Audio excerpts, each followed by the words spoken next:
The next way is to build a community. You can create group on Facebook, you can create group on Mighty Networks, you can create group in many different platforms.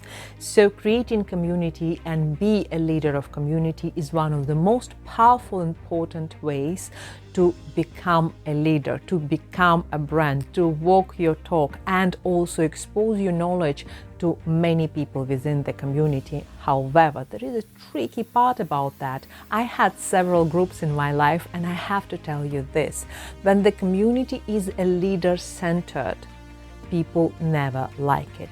You need to create community which is self-sustainable, when people support each other and you then lead the very healthy community. That's a tricky part. If you can create a very healthy community and become a leader of very healthy community, then you will not only build your personal brand, you will help many people, and at the same time you will spread information about your products, about your business, about your personal brand with no questions at all. These communities are incredibly powerful, and I recommend you this way very much.